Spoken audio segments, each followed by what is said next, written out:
रेडियोडान convention 2026 के इस पड़ाव में आप सभी का बहुत बहुत स्वागत। आपके तालियों की करतल ध्वनि चाहूंगा ताकि कार्यक्रम को आगे बढ़ा सकें। ये वो पल है जिसका आप सभी को बेसब्री से इंतजार रहता है और सच पूछे तो हमें भी इंतजार रहता है। सिर्फ इसलिए नहीं कि एक नाटक आपके लिए प्रस्तुत किया जाएगा, आप एंजॉय करेंगे, नाटक समाप्त हो जाएगा, आप सराहना करेंगे, आलोचना करेंगे, काम खत्म। हमें इंतजार इसलिए रहता है कि हम एक नया संदेश, एक नया पैगाम, अगर मैं कुछ हटके कहूं तो एक यूनिक पैगाम आपके लिए हर बार लाने का प्रयास करते हैं। और देखना हमें यह होता है कि हम इसमें किस हद तक सफल हुए हैं। और मैं गर्व के साथ कहता हूं कि आज तक हम इसमें पूरी तरह सफल होते आए हैं। आपने हमारे नाटकों को पसंद भी किया, उन्हें ग्रहण भी किया, उनके संदेश को स्वीकार भी किया और अपना भरपूर सहयोग और फीडबैक भी हमें दिया। तो इसी कड़ी में आज भी एक नाटक लेकर हम आपके बीच उपस्थित हैं और इस नाटक का नाम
करवट बदलेंगे मेरे ये हालात।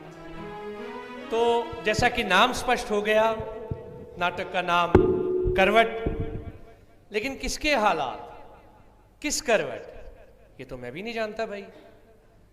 तो चलते हैं नाटक की तरफ, देखें नाटक का पहला दृश्य। Hello hello check, hello hello.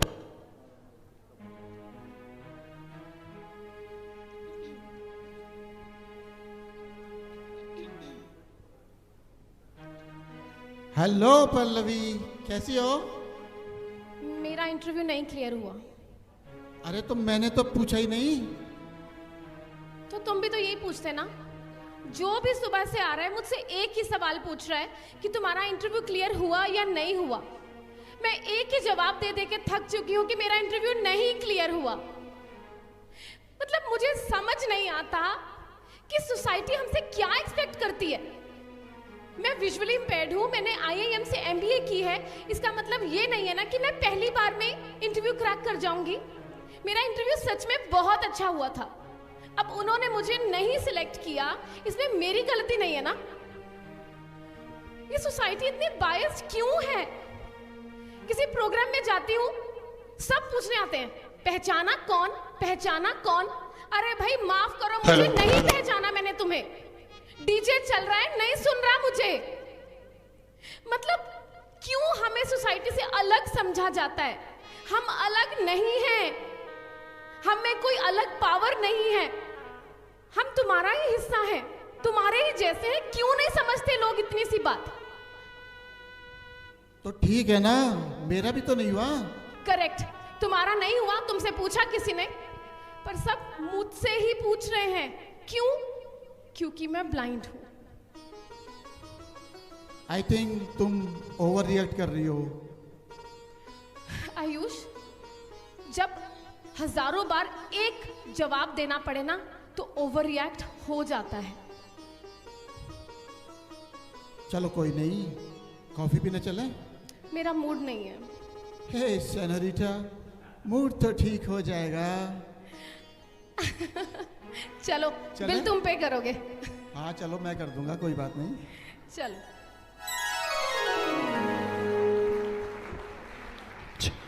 शुरुआत तो बड़ी ही सीरियस नोट पे हुई और सीन का एंड जरा लाइट मोड पे, लेकिन एक चीज जो थोड़ी सी समझ आई वो है नौकरी का संघर्ष।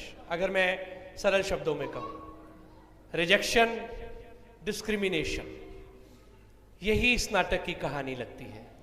लेकिन खैर, अभी तो ये पहला ही दृश्य है, अभी तो नाटक में बहुत कुछ होना बाकी है। पल्लवी ने इंटरव्यू दिया, क्लियर नहीं हुआ, फ्रस्ट्रेशन निकली।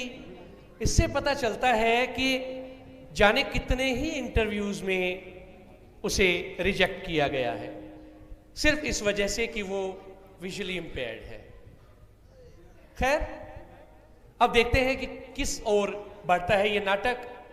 आइए देखें नाटक का दूसरा दृश्य, नाटक करवट।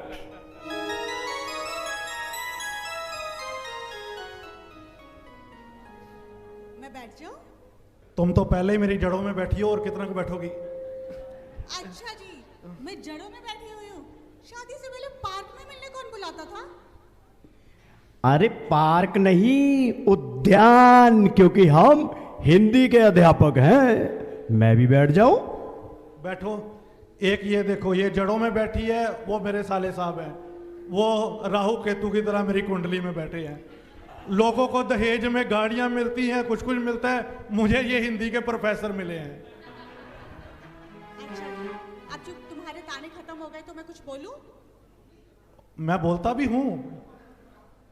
पहले मेरी बात सुन। आज पल्लवी का इंटरव्यू था, पता नहीं क्या रिजल्ट रहा होगा। इंटरव्यू नहीं, साक्षात्कार, और रिजल्ट नहीं, परिणाम, क्योंकि हम हिंदी के अध्यापक हैं। तुम्हें लगता है कि ये 2 मिनट भी हमें बात करने देगा? मिनट नहीं, पल, क्योंकि हम हिंदी के अध्यापक हैं। वो बहादुर, मेरा डंडा लाना। यार इसको छोड़ो, तुम ये बताओ, कोई फोन कॉल आया? कोई उसका फोन आया? फोन नहीं, दूरभाष, क्योंकि हम हिंदी के अध्यापक हैं। डंडा लाना बहादुर। अरे क्यों लाना डंडा भाई? क्या मैं जा बात? रहा हूं। मामा जी हिंदी की क्लास ले रहे हैं? क्लास नहीं, कक्षा, क्योंकि हम हिंदी के अध्यापक हैं। यार ये पागल कर देगा हमें यार, बहादुर। अरे जा रहा हूं यार मैं, तुम्हें डंडा क्यों है? जा रहा हूं मैं, जा रहा हूं। कैसी रही इंटरव्यू तुम्हारी? इंटरव्यू कहा था ना, इंटरव्यू नहीं, साक्षात्कार, क्योंकि हम हिंदी के अध्यापक। तुम बातें करो, मैं इसको देखता हूं पहले। नहीं नहीं, मैं जा रहा हूं। रुको पापा। हाँ भाई बता, कैसा रहा इंटरव्यू? नहीं हुआ क्लियर। तो मैंने कई दफा बोला है कि जरूरी नहीं है कि तुम्हें हर किसी को कुछ प्रूफ ही करना है, तुम्हें कॉर्पोरेट में ही जाना है। तो तुम why don't you look for the government job? वहां तो हमारे पास रिजर्वेशन भी है। अरे फिर घूम फिर के आप गवर्नमेंट जॉब पर आ जाते हो। जब भी मैं बात करती हूँ आप गवर्नमेंट जॉब, उसके अलावा कोई बात नहीं है क्या आपके पास? मुझे नहीं करनी गवर्नमेंट जॉब, कुछ अलग करना है मुझे। IIM से MBA मैंने इसलिए नहीं की है। भूखे मर रहे हो क्या आप लोग? इस घर में खाना नहीं आ रहा है क्या? मैं कमा के लाऊंगी तो ही आप लोग खाओगे। मेरी एक डिस्कशन है, मैं अंदर जा रही हूँ, प्लीज मुझे डिस्टर्ब मत करना। अरे अरे पल्लवी, रुको रुको रुको, अभी नहीं जा रहे, मैं खाना लगा। प्लीज मम्मा मुझे डिस्टर्ब मत करो, मेरा भी मूड नहीं है किसी से बात करने का। यार इतना बोल क्या दिया? आज के बच्चों को कुछ बोल भी नहीं सकता बंदा। इसको खाना दो, मेरे को तो जहर ही दे दो तुम मां बेटी। जहर नहीं, विश, क्योंकि हम हिंदी के अध्यापक हैं। मैं लाता हूं।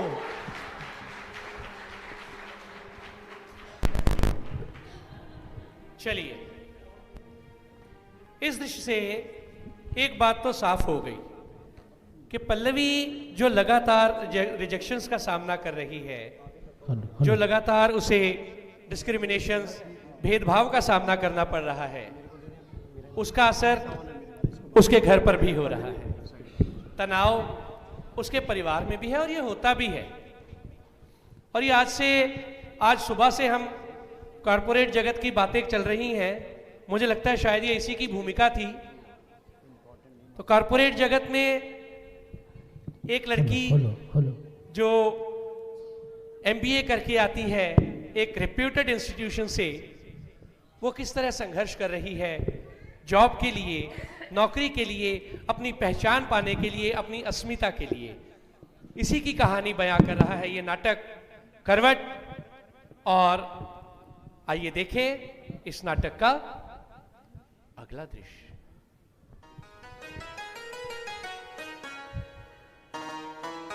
हे पल्लवी, क्या चल रहा है?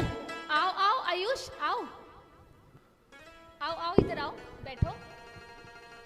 हाँ भाई, बैठ गए। क्या चल रहा है? कुछ नहीं, एक डिस्कशन सुन रही थी।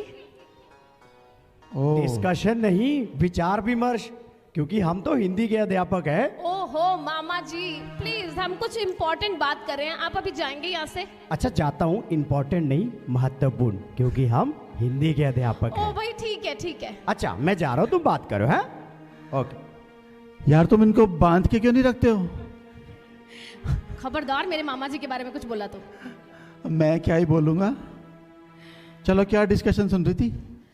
एक्चुअली डिसेबिलिटी एंड एम्प्लॉयमेंट पे थी वो डिस्कशन। एक ओके। एनजीओ की रिप्रेजेंटेटिव थी। जब उनसे पूछा कि इंडिया में डिसेबल पर्सन्स के लिए एम्प्लॉयमेंट का क्या सिचुएशन है, तो कहने लगी कि सिचुएशन तो बहुत पैथेटिक है। ना तो गवर्नमेंट पूरी तरह से बैकलॉग फिल कर रही है और ना ही कॉरपोरेट सेक्टर में पूरी तरह से अपॉर्चुनिटीज़ मिल रही हैं। और जब उनसे पूछा कि आपकी एनजीओ इसके लिए क्या कर रही है, तो कहने लगी कि पिछले कुछ ही सालों में 50,000 से भी ज़्यादा विजुअली इम्पेयर्ड पर्सन्स को और डिसेबल पर्सन्स को उन्होंने जॉब दिलवाई है। और 20,000 एनुअल मंथली पैकेजेस से, 20,000 मंथली सैलरी से 55 लाख के एनुअल पैकेजेस दिलवाए हैं। मतलब मुझे तो समझ ही नहीं आ रहा, अगर मैं पहली स्टेटमेंट को मानूं तो इतनी जॉब्स किसको मिल रही हैं? मंगल ग्रह पे जॉब दे रहे हैं क्या ये लोग? ये लोग तो भूमरा से भी ज्यादा तेज फेंकते हैं। और अगर मैं दूसरी स्टेटमेंट को मानूं तो इंडिया में सिचुएशन इतनी पैथेटिक कैसे हुई? तो ठीक है ना, देखो ये एनजीओज हैं कि कुछ तो कर ही रहे हैं ना, और इन ऑर्गेनाइजेशंस की वजह से ही तो आज जो लॉयर्स हैं, बैंकर्स हैं, आईएएस है, इन्हीं का कंट्रीब्यूशन है। अब थोड़ा बहुत तो बड़ा चढ़ा के सभी बोलते हैं। यार मैं मानती हूँ, आई अप्रिशिएट दैट जो वो काम कर रहे हैं, पर इसका मतलब ये नहीं है ना कि इतने बड़े प्लेटफॉर्म पे आप इतनी बड़ी बड़ी बातें करेंगे। कुछ ग्राउंड रियलिटी की भी बात करें ना। और ठीक है, छोड़ो। मैंने कल ही रेडियो उड़ान पे सुना था, एक कंपनी है जिसने डिसेबल्स के लिए जॉब पोर्टल लॉन्च किया है, तो तुम उस पर ट्राई करके देखो एक बार। अरे तुम्हें अच्छे से पता है कि मैं पिछले 6 महीनों से यही काम कर रही हूँ। अभी रुको, मैं तुम्हें लाइव एग्जांपल दिखाती हूँ। ओके, दिखाओ। हेलो जी, मैं पल्लवी बोल रही हूँ। मैंने आपकी वेबसाइट पे जॉब के लिए अप्लाई किया था, मुझे स्टेटस जानना था। क्या आधे घंटे बाद? नहीं मैम, मैंने कल भी कॉल किया था। प्लीज आधे घंटे? ठीक है मैम, कह रही हैं बिजी हैं, बाद में कॉल करना। कोई बात नहीं। रुको, एक और है। हेलो जी मैम, मैं पल्लवी बोल रही हूँ। मुझे जॉब का स्टेटस जानना था। मैम ट्रेनिंग लगानी पड़ेगी, बट मैंने तो ट्रेनिंग ऑलरेडी की है, एनजीओ से लगानी पड़ेगी। ठीक है मैम, थैंक यू। कह रही हैं पहले ट्रेनिंग लगानी पड़ेगी, फिर कुछ होगा, देखेंगे। चलो ठीक है ना, तुम इसको भी एक बार ट्राई कर लो, मैं तुम्हें व्हाट्सअप करता हूँ मैसेज। चलो, तुम्हारे कहने पे ये भी कर लूंगी। चलो तो मैं चलूँ? हाँ हाँ, फिर मिलते हैं ना। पक्का? हाँ हाँ, जाओ भी अब। पहले एक बार देख लो मामा जी तो नहीं है कहीं? अरे मुझे नहीं पकड़ है, ले। चलो तुम। कहीं मुझे पकड़ लें? चलो चलो। भाई जब दृश्य समाप्त हो तो तालियां बजा दिया करें। आपकी तालियां हमारे कलाकारों का भी हौसला बढ़ाएंगी और थोड़ा सा मेरा भी बढ़ा देंगी। बजा दो भाई, दोबारा बजा दो। तो इतने रिप्यूटेड इंस्टीट्यूशन से, IIM से MBA करने के बाद भी पल्लवी की भटकन जारी है। लगातार वो नौकरी की तलाश कर रही है, अपनी पहचान ढूंढ रही है। हर बार उसे कहा जाता है नहीं हुआ, अच्छा क्यों नहीं हुआ। वैसे एक बड़ा महत्वपूर्ण सवाल उठाया पल्लवी ने। कोई अचीवमेंट हासिल करनी हो तब एक्सपेक्ट होता है कि हम या तो टॉप ही करें या तो फिर यही समझ लिया जाता है कि ये कुछ कर ही नहीं सकते। आखिर एक सामान्य व्यक्ति कहां खड़ा है, एक बहुत बड़ा सवाल है। लेकिन हमारी पल्लवी तो बहुत जोशीली है, गर्वीली है और हिम्मत वाली भी है, जो अभी तक संघर्ष कर रही है, डटी हुई है और जा रही है एक और इंटरव्यू के लिए। आइए देखें नाटक का अगला दृश्य। नाटक का नाम करवट। May I come in, ma'am? Yes, please come in. Thank you, ma'am. Good morning. Good morning, ma'am. आप blind हैं? Yes, ma'am. Who called you, by the way? आपकी कंपनी की तरफ से ईमेल आया था मैम मुझे। I think आपको ये कम्युनिकेशन गलती से चला गया होगा। हमारी कंपनी विजुअली इम्पेयर्ड इंडिविजुअल्स को हायर नहीं करती है and you are not suitable for this post. Ma'am आपने तो इंटरव्यू ही नहीं लिया, पहले प्लीज़ इंटरव्यू तो ले लीजिए। देखिए, when it comes to accessibility and assistive technologies, हमारी कंपनी के पास इतने इनफ रिसोर्सेज नहीं हैं, but we'll definitely get back to you in future, okay? Ma'am ये डिस्क्रिमिनेशन है। What discrimination? आप लोगों की यही कंप्लेनिंग नेचर की वजह से ना we don't hire visually impaired individuals. कभी आप लोग कोई NGOs को लेकर के आते हो तो कभी कोई union, and we do not have enough time to get into this mess. Please leave my office. आप डिस्क्रिमिनेशन भी करें और हम अपने राइट्स की बात भी ना करें, वाह। Please leave. ठीक है, मैं देख लूंगी मुझे क्या करना है। Thank you.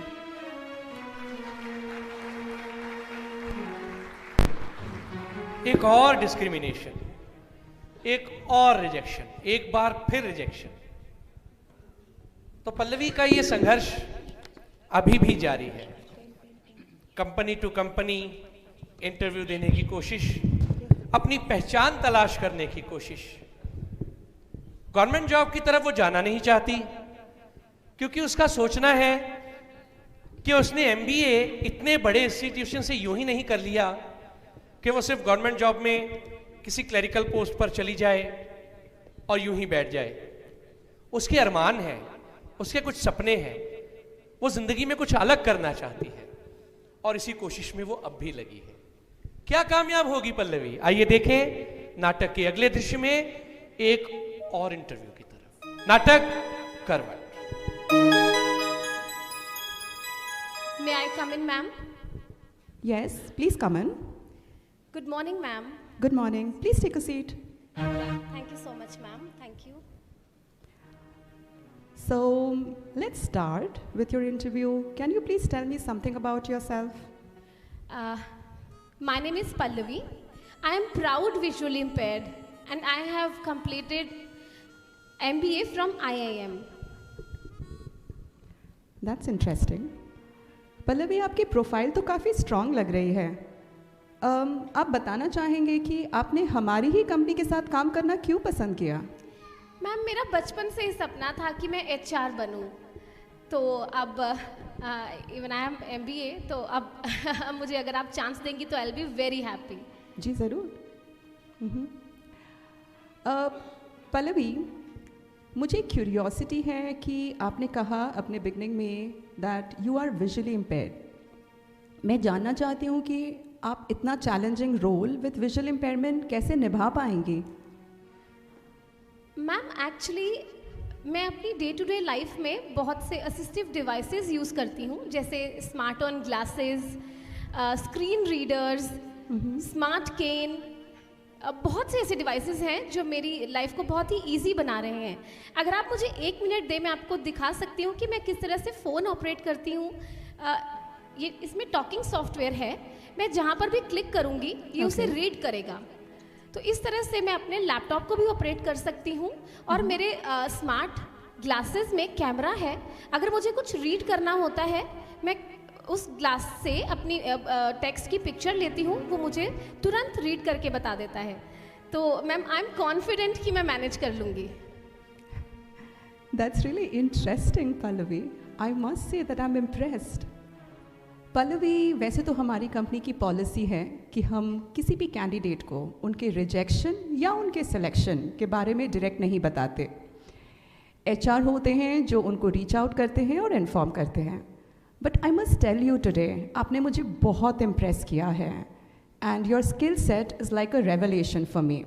आप बहुत ही कॉन्फिडेंट हो और बहुत स्किल्ड हो and it's my pleasure today to inform you कि पल्लवी आप सिलेक्टेड हो और ये हमारा ऑनर है कि हम आपके साथ काम कर सकें। Thank you so much ma'am, I am so happy कि आपने मुझे चांस दिया ma'am. Many big congratulations, Pallavi, and really you. looking ahead to work with you.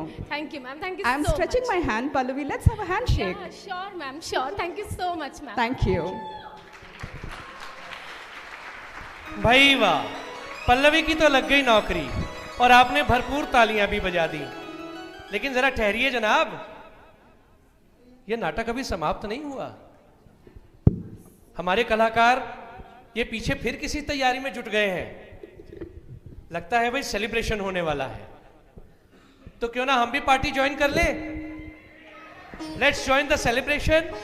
आइए देखें नाटक करवट का अगला दृश्य।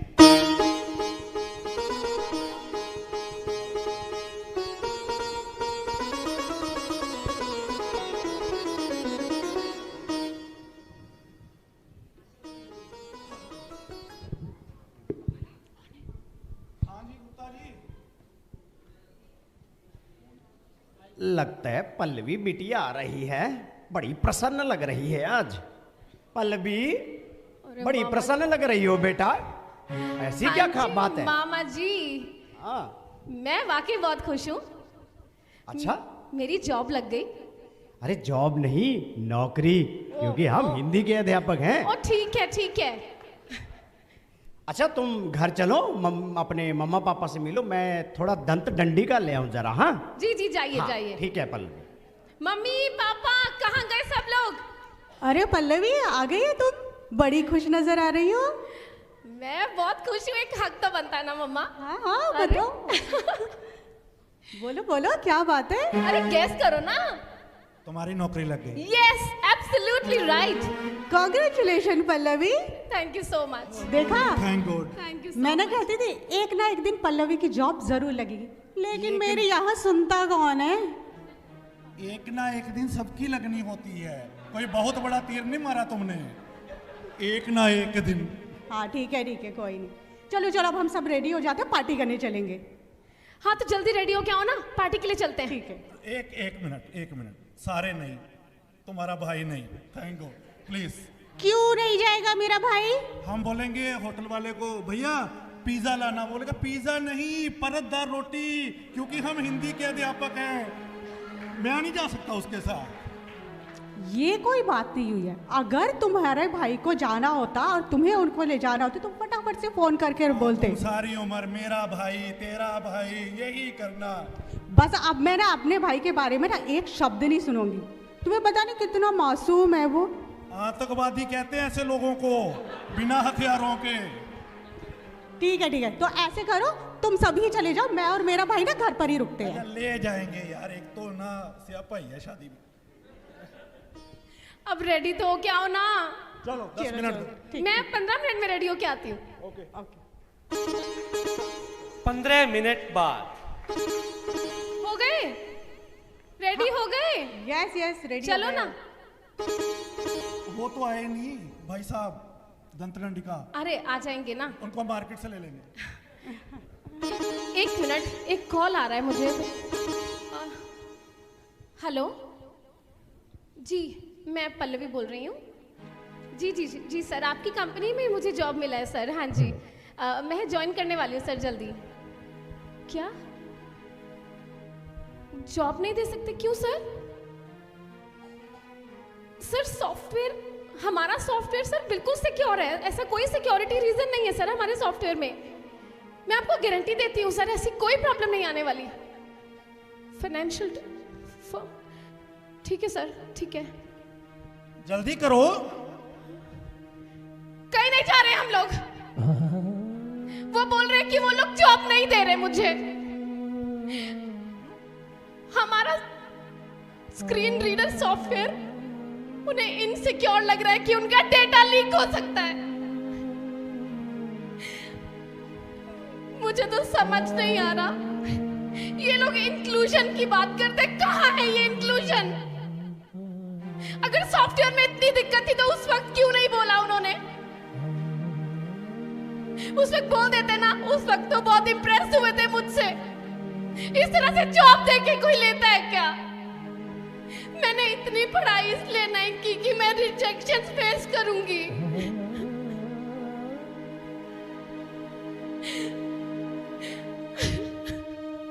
इतना पढ़ी मैं, सब आता है मुझे, कैसे विश्वास दिलाऊं सभी को? दिखा दिखा के थक गई। मैंने तो फोन ऑपरेट करके भी दिखाया था उन्हें।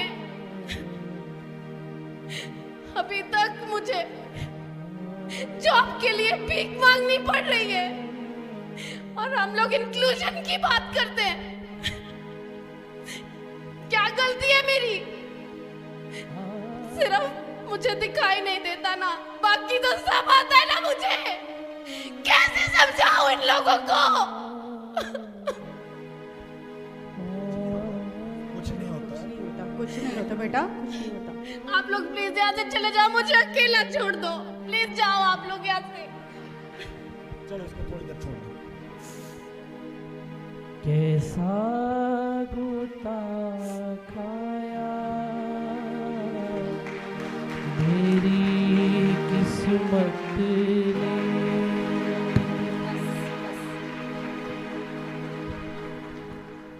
इंक्लूजन, एक्सेसिबिलिटी, इक्विटी, ये शब्द आजकल बहुत चर्चा में रहते हैं, बहुत बात होती है इन शब्दों पर। लेकिन पेपर वर्क से निकलकर ग्राउंड लेवल पर ये शब्द कितना उतरे हैं, ये वाकई आज के समय में भी एक प्रश्न चिन्ह है। और यही सवाल पूछा है पल्लवी ने। क्या नहीं किया उसने? अच्छे अंकों से पढ़ाई पूरी की, एक रेप्यूटेड इंस्टीट्यूशन से एमबीए किया, सिर्फ इसलिए कि वो एक प्राउड विजुअली इंपेयर्ड है और एक अच्छी कंपनी में वो काम करेगी, अपनी पहचान बनाएगी, अपने लिए कुछ नया तलाश करेगी। लेकिन मिला क्या? रिजेक्शन, डिस्क्रिमिनेशन और फेलियर। अब क्या करेगी पल्लवी? ये जो अंधेरा आया है, वैसे तो कहते हैं कि हर रात की एक सहर होती है। क्या वो सहर पल्लवी की जिंदगी में भी आएगी? आइए देखें नाटक का अगला दृश्य। पल्लवी, जी पापा। आ नहीं रही तो डिनर के लिए? कुछ नहीं, एक पोस्ट लिख रही थी लिंक्डइन पे। पोस्ट? क्या पोस्ट? मैं सबके साथ शेयर करना चाहती हूँ कि मैं क्या फेस कर रही हूँ, ताकि लोगों को भी पता चले कि हमें बीइंग अ डिसेबल्ड किन स्ट्रगल से गुजरना पड़ता है। क्या तुम पहली हो जो ये पोस्ट लिखेगी? तो क्या, मैं अपना काम कर रही हूँ ना। लेकिन क्यों लिख रही हो? अरे लोगों को पता चले कि किस तरह से हम इतनी टफ सिचुएशन से निकलते हैं। और लोग तुम्हारी पोस्ट देख के बदल जाएंगे। तो जो होगा देखा जाए ना, मैं अपना काम कर रही हूँ। ठीक है, पोस्ट लिखो और 10 मिनट में खाने के लिए आओ। ठीक है, आती हूँ मैं। Hello everyone, greetings. मेरा नाम पल्लवी है। मैं 100% विजुअली इम्पेयर्ड हूँ। मैंने IIM से MBA की है। मैं पिछले 6 महीनों से उन जॉब पोर्टल्स पर अप्लाई कर रही हूँ जो ये दावा करते हैं कि वो डिसेबल पर्सन्स को जॉब्स दिलवाते हैं। अगर मैं उनसे जॉब का स्टेटस जानने के लिए कॉल करती हूँ, कोई कहता है आधे घंटे बाद कॉल करना, कोई कॉल ही पिक नहीं करता, और अगर कोई कॉल पिक कर देता है तो कहता है कि हमारी इस NGO में आपको ट्रेनिंग लगानी पड़ेगी। फिर मैंने कॉरपोरेट सेक्टर में ट्राई किया। एक कंपनी में इंटरव्यू देने गई तो इंटरव्यू होने से पहले ही उन्होंने मुझे रिजेक्ट कर दिया। कहा कि हमारे पास इनफ रिसोर्सेज नहीं है ताकि हम आपकी नीड्स पूरी कर सकें। और दूसरी कंपनी में इंटरव्यू देने गई, मुझे जॉब मिल गई। मैं अपनी फैमिली के साथ सेलिब्रेशन के लिए जाने ही वाली थी कि मुझे कॉल आता है और कहते हैं कि ये जॉब हम आपको नहीं दे सकते क्योंकि हमारा स्क्रीन रीडर सॉफ्टवेयर उन्हें सिक्योर नहीं लग रहा, डेटा लीक हो सकता है। This is the harsh reality. What else I can do? Diversity सिर्फ एक ड्रामा है, इक्विटी एम्पैथी से दूर है, and inclusion is just a lip service. The slogan is fake, everything about us without us. The slogan is fake. Nothing about us without us. Everything is about us without us. Thank you so much.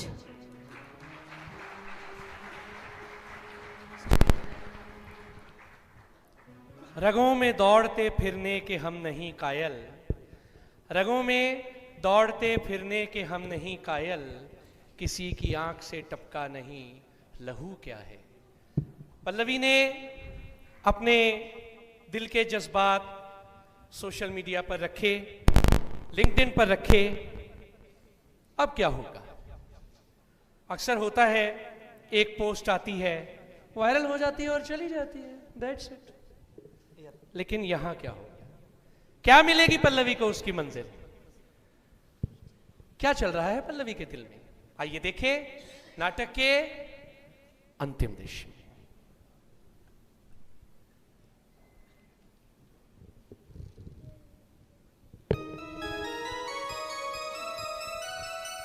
में join करें। तो अब लगातार पल्लवी को offer आ रही हैं job के लिए। पल्लवी, सबसे पहले मैं आपसे जानना चाहूंगा कि ये लिंक्डइन पर पोस्ट डालने की जरूरत आपको क्यों आन पड़ी? जी, पहले तो बहुत बहुत शुक्रिया मुझे अपने इस प्रोग्राम में इनवाइट करने के लिए। जैसे कि मैंने पोस्ट में अपनी पूरी स्टोरी लिख ही दी है, आप खुद ही समझ सकते हैं कि क्या सिचुएशन है। देखिए, मैंने तो पोस्ट डाल दी, वो वायरल भी हो गई। उन लोगों का क्या जिन्होंने कभी पोस्ट डाली ही नहीं और जिन्होंने डाली वो वायरल नहीं हुई। अब ये लड़ाई सिर्फ मेरी नहीं है, अब ये लड़ाई पूरी कम्युनिटी की है। मैं आपके साथ एक डेटा शेयर करना चाहूँगी। PWD इंक्लूजन इंडेक्स 2025 के मुताबिक कॉरपोरेट सेक्टर में 1% से भी कम डिसेबल्ड वर्कफोर्स है और 38% कंपनीज तो ऐसी हैं जिनके पास एक भी डिसेबल एम्प्लॉय नहीं है। अब आप सिचुएशन खुद समझ सकते हैं। जी, मेघा जी हमारे साथ मौजूद है। मेघा जी, मैं आपसे जानना चाहूंगा कि पल्लवी को नौबत आ गई कि वो लिंक्डइन पर पोस्ट डाले, आप इस सिचुएशन पर क्या कहेंगी? मिस्टर पुनीत, सबसे पहले तो मैं आपका धन्यवाद करती हूँ मुझे आज यहाँ बुलाने के लिए, और इससे भी ज़्यादा एक बहुत ही इम्पॉर्टेंट टॉपिक पर बात करने के लिए, डिस्कस करने के लिए, क्योंकि कोई इस पर बात ही नहीं करता। मैंने पोस्ट पढ़ी है पल्लवी की, और मैं उनकी हिम्मत की दाद देती हूँ। आज मैं यहाँ सिर्फ एक कॉरपोरेट हेड के तहत नहीं हूँ, बल्कि मैं अपने देश के एक जिम्मेदार नागरिक होते हुए इस टॉपिक पर बात करना चाहूँगी, अपने विचार पेश करना चाहूँगी, व्यक्त करना चाहूँगी। पल्लवी ने जो कहा है, जो लिखा है, वो सही ही है। न जाने कितने ही लोग ऐसे होंगे जो ऐसे कितने ही इंसिडेंसेस और एक्सपीरियंसेस को फेस करते हैं, पर वो इतनी हिम्मत नहीं जुटा पाते आगे आकर लिखने की, अपनी बात रखने की, बताने की। हाँ, प्रॉब्लम है, मैं मानती हूँ। इंक्लूजन बस पेपर वर्क तक सीमित है, हायरिंग बायस है, टीम मेंबर्स सेंसिटाइज्ड नहीं हैं, और हर एक को, हर किसी को पर्सन्स विद डिसेबिलिटीज़ को लेके बहुत सारी धारणाएं हैं, तो प्रॉब्लम तो है। लेकिन मेघा जी, सिर्फ एक्सेप्टेंस से कुछ होगा नहीं ना, किया क्या जाए? जी बिल्कुल, प्रॉब्लम है तो हमें उसे सॉल्व भी करना है। पर प्रॉब्लम है क्या यहाँ? लैक ऑफ अवेयरनेस, जो सबसे बड़ी प्रॉब्लम है। लोगों को पता ही नहीं है कि डिसेबिलिटी आखिर होती क्या है। क्या वो सारे कैपेबिलिटीज़ को ख़त्म कर देती है? क्या वो इनएबिलिटी है? नहीं, इनएबिलिटी और डिसएबिलिटी में फ़र्क है। Solution, sensitisation. Sensitisation is the key. हमें अवेयरनेस फैलानी होगी, पर क्या इसके लिए हम सिर्फ कॉरपोरेट्स को जिम्मेदार मान सकते हैं या सिर्फ उन पर ये जिम्मेदारी डाल सकते हैं? मेरा मानना है नहीं। हाँ, कॉरपोरेट्स का काफ़ी हद तक इसमें सहयोग होगा, लेकिन हम सबको, हमारे पूरे देश को मिलकर इस पर काम करना है। गवर्नमेंट ऑर्गेनाइजेशंस को, नॉन प्रॉफिट्स को, कॉरपोरेट्स को, हम सबको मिलकर अपने अपने क्षेत्र में sensitisation sessions, workshops, awareness programmes फैलाने होंगे। और सिर्फ हमें ही नहीं, पल्लवी के जैसे हर एक पर्सन्स विद डिसेबिलिटी के घर वालों को भी अपने बच्चों को पहले अपनाना होगा और उन्हें भी हमारा साथ देना होगा सेंसिटाइजेशन में। तो yes, sensitisation is the key. And आज मैं ये आश्वासन दिलाती हूँ कि पल्लवी के लिए मुझसे जो भी बन पड़ेगा, उनको जॉब दिलाने के लिए मैं वो अपनी तरफ से पूरी कोशिश करूँगी कि उनको अपनी काबिलियत के हिसाब से एक बहुत ही इज्जत की जॉब मिल सके। क्या बात है मेघा जी। पल्लवी जी, बहुत बहुत मुबारक आपको। तो भाई जॉब्स पे जॉब ऑफर आ रही है, तो बताइए कौन सा पैकेज लेंगी अब आप? मैं आपके इस प्रोग्राम के माध्यम से सबको बता देना चाहती हूँ कि मैं अब कोई जॉब नहीं लूँगी। कोई जॉब नहीं लेंगी? तो फिर ये इतना, ये जो लिंक्डइन पर पोस्ट डालना, ये सब इतना सब कुछ क्यों? मैं जॉब सीकर नहीं, जॉब क्रिएटर बनना चाहती हूँ। जो गलतियाँ मैंने की और जो मेरे साथी फेस कर रहे हैं, उन सब से सीख कर मैं एक नया प्लेटफॉर्म क्रिएट करना चाहती हूँ, जहाँ पर उन सभी डिसेबल पर्सन्स को जॉब दिलवा सकूँ जो कैपेबल हैं। और इतिहास गवाह है कि जिन्होंने लाइफ में बहुत स्ट्रगल्स किए हैं, उन्होंने ही इतिहास रचा है। जी चलिए, हम चाहेंगे पल्लवी कि आप अपने इस मकसद में कामयाब हों, और जिस इंक्लूजन, एक्सेसिबिलिटी और इक्विटी की बात हम करते हैं, वो सिर्फ पेपर वर्क तक महदूद न रह जाए, बल्कि वो ग्राउंड लेवल पर भी हमें दिखाई दे।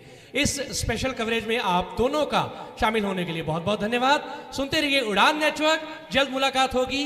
धन्यवाद। पल्लवी बिटिया, अब तो हम भी तुम्हारी ऑर्गेनाइजेशन में काम करेंगे। और ऑर्गेनाइजेशन नहीं, संगठन, क्योंकि आप हिंदी के अध्यापक हैं।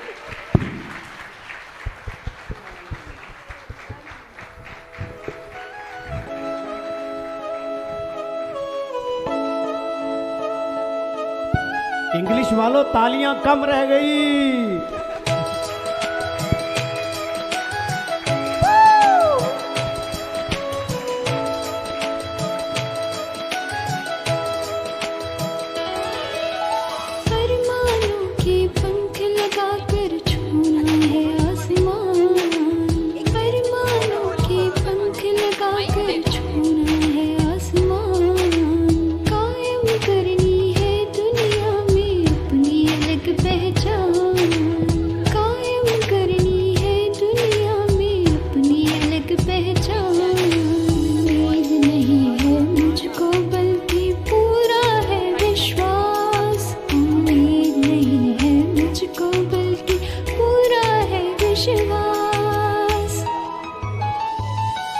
करवट बदलेंगे मेरे भी हालात, करवट बदलेंगे मेरे भी हालात, करवट बदलेंगे मेरे भी हालात, करवट बदलेंगे मेरे भी हालात। तो करवट बदलेंगे, बिल्कुल हालात करवट बदलेंगे। और जिस एक्सेसिबिलिटी और इक्विटी की हम बात करते हैं वो हमें ग्राउंड लेवल पर ज़रूर दिखाई देगी। आइए नाटक के पात्रों से जल्दी से आपका परिचय करा दूं। इस नाटक के कलाकारों का सबसे पहले परिचय कराता हूं। पल्लवी के रूप में हमें नजर आई ज्योति मलिक, तालियां सबके लिए बजनी चाहिए। आयुष के रूप में अभय गोयल, और पल्लवी के पापा के रूप में दानिश महाजन, पल्लवी की माताजी के रूप में शिल्पा, और इसके बाद हिंदी के अध्यापक राजेंद्र सिंह मामा जी, और कंपनी हेड मेघा जी, और मानसी चौधरी जी। तो ये सभी हमारे पात्र थे। इस नाटक को डायरेक्ट किया, लिखा दानिश महाजन ने, और संगीत संजीव राजू का। सभी का बहुत बहुत धन्यवाद। और अब बिना देर किए मैं आमंत्रित करूंगा मैडम मनमीत नंदा जी को, अतिरिक्त सचिव MSJE ministry of social justice and empowerment, कि वे आए और अपना आशीर्वाद हमें प्रदान करें। तालियों की करतल ध्वनि के साथ स्वागत हो मैडम मनमीत नंदा जी का।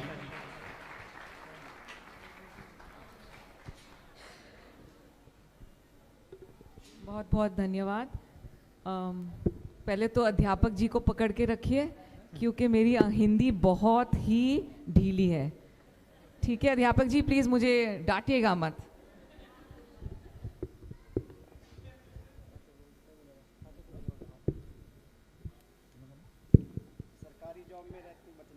सरकारी जॉब रखनी पड़ेगी आपके लिए? जॉब में रहते हुए आपसे बचना पड़ेगा। अच्छा।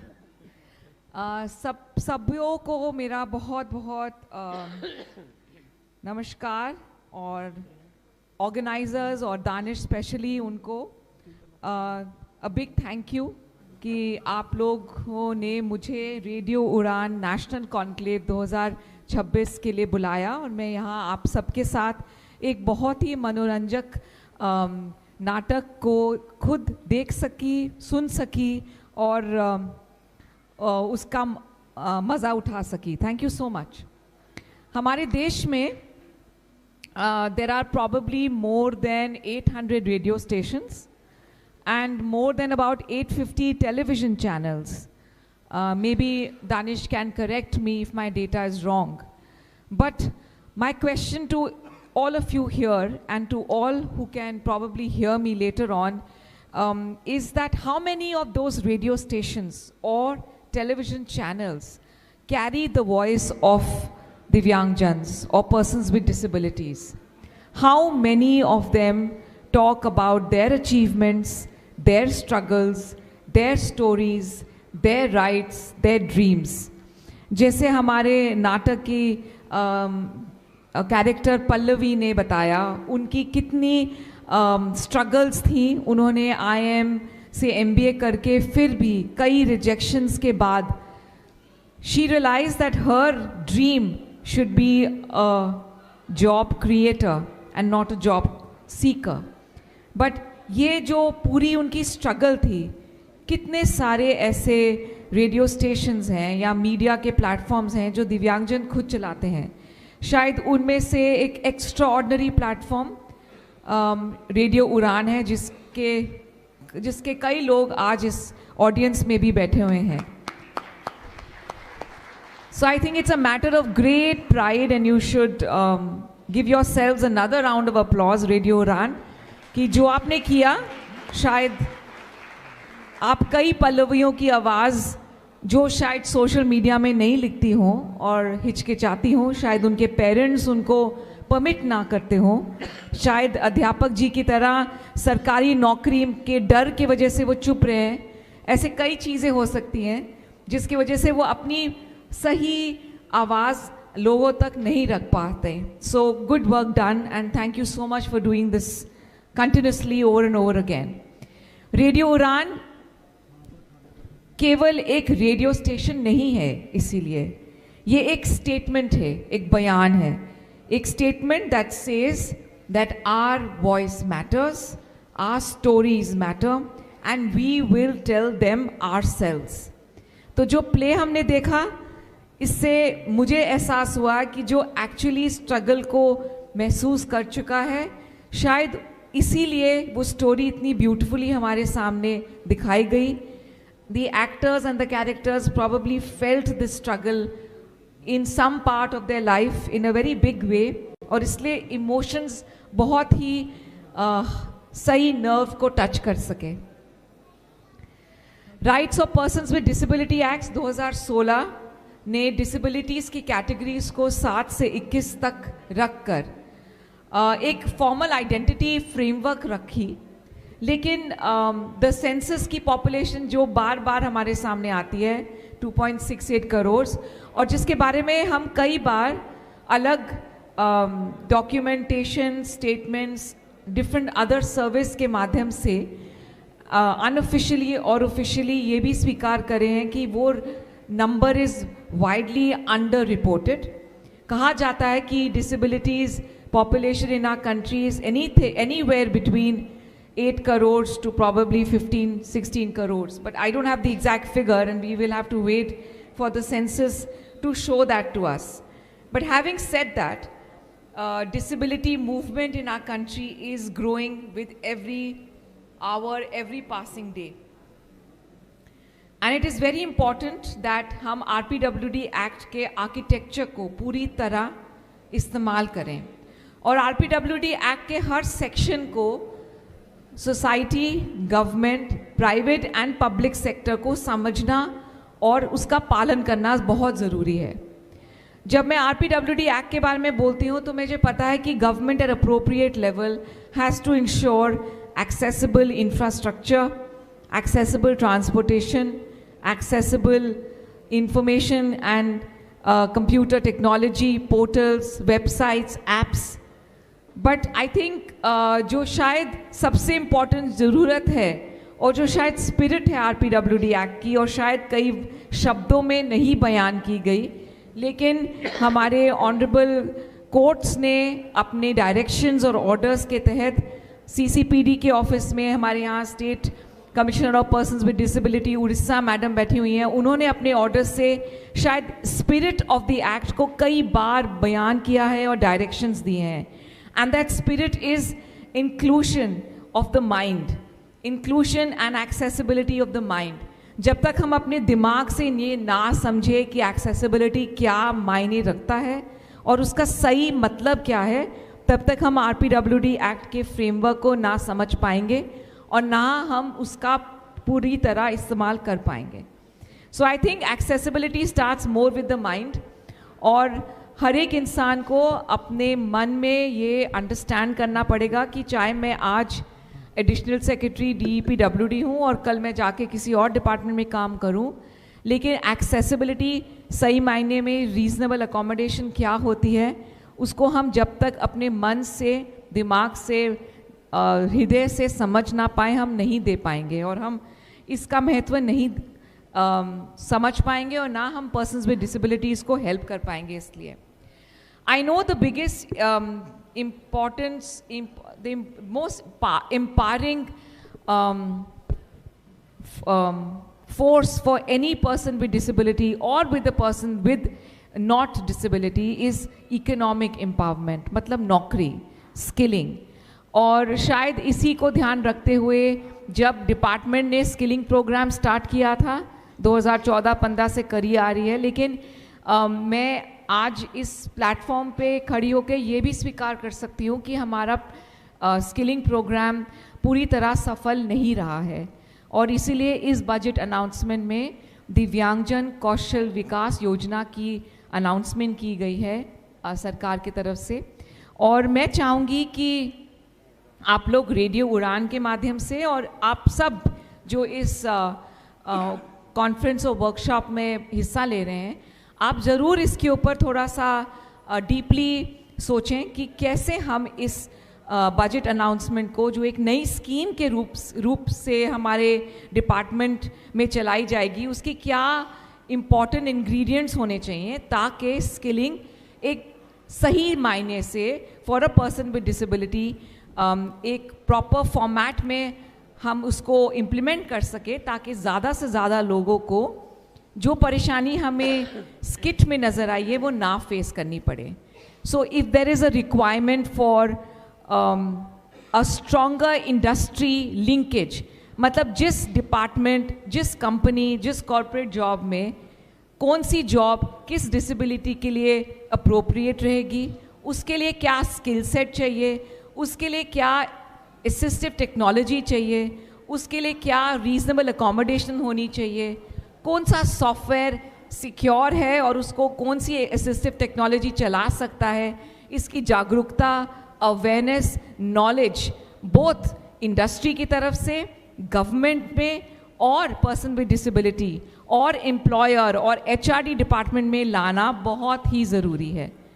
और शायद यही एक समय है, और मैं आपसे अनुरोध करती हूँ कि आप लोग इस स्कीम के ऊपर ज़रूर कुछ घंटे विमर्श और डिस्कशन में लाइएगा, ताकि आप डिपार्टमेंट को अपनी थॉट प्रोसेस को इन द नेक्स्ट वीक में आप सबमिट कर सकें, ताकि जब ये स्कीम बन के आए we will be able to address all these problems जो हमारे को इस प्ले के माध्यम से हमने देखी। और इसके अलावा कई और प्रॉब्लम्स हो सकती हैं with people with disabilities which is along the 21 disabilities. Mobility की इशू होती हैं, एक्सेसिबल इंफ्रास्ट्रक्चर नहीं मिलता, transportation from work place to home and otherwise, there are lots of other issues जिसको हमें बारीकी से समझना चाहिए। और एक ऐसा स्कीम मेरा डिपार्टमेंट लाना चाहेगा जो ज़्यादा से ज़्यादा लोगों और कॉरपोरेट्स को इकट्ठे ला के उसकी कन्वर्जेंस में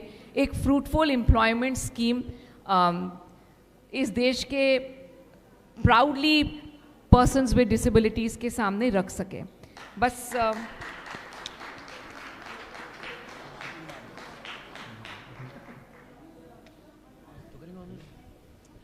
मैं ऑल्सो हमारे दिल्ली में जो AI समिट यूज़ हुआ था अभी हाल ही लास्ट वीक में, हम लोगों ने उसके बारे में सुना, उसकी बहुत सारी प्रेस कवरेज हुई, काफ़ी आप में से कई लोगों ने उसको अटेंड भी किया। और इस बात का ये भी ध्यान रखना है कि आर्टिफिशियल इंटेलिजेंस हमारे लिए एज अ PWD इकोसिस्टम एक बहुत ही पावरफुल टूल है, and any disability group should not fight against artificial intelligence or assistive technology. हम में से कई लोग ऐसे ख्यालात के रह सकते हैं कि हमें शायद ब्रेल किताबें ही चाहिए, बट मैं आपको as a well wisher for this ecosystem and as an government servant urge you to look at artificial intelligence as a very big promise for the Divyangjan community. It is a reality and all of us should take maximum advantage of it because वो हमारी ज़िंदगी को बहुत ही अच्छी तरीके से बदल सकता है and हमें इसको अपनी ज़िंदगी में ज़्यादा से ज़्यादा इसको इस्तेमाल करना चाहिए। और ये कोई क्राइसिस नहीं है, इनफैक्ट ये हमारी इस जनरेशन के लिए एक इन्फ्लेक्शन पॉइंट है और इसके बाद हम सिर्फ ऊपर ही ऊपर जाएंगे। हमारे माननीय प्रधानमंत्री ने विकसित भारत 2047 का एक रोड मैप सब डिपार्टमेंट्स के सामने रखा है। उन्होंने सिटीजन्स तक को एक विकसित भारत क्या होता है उसके बारे में भी पूछा था। And a lot of response have come from the community. Many stakeholders have interacted with different departments and a road map for Viksit 2047 has been laid. My only dream for that is that as we move towards 2047, we can see a country which is growing economically. We can see that India is seen as a shining star, as a nation with a positive and increasing GDP. But I will be a happier individual, a happier Indian citizen when we take a larger population of us also towards that growth. And that will only be possible when we take all PWDs along with us. क्योंकि PWDs एक बहुत important हिस्सा है, a very important economic force to participate in the economy of the country and for its growth. And I strongly believe that we all together, along with assistive technology, with artificial intelligence, can make that Viksit Bharat 2047 be truly an inclusive Viksit Bharat. Thank you so much, Radio Uran. आप जो कर रहे हैं उस उड़ान को कभी छोड़िएगा मत और आपको may you soar higher and higher skies. Thank you so much.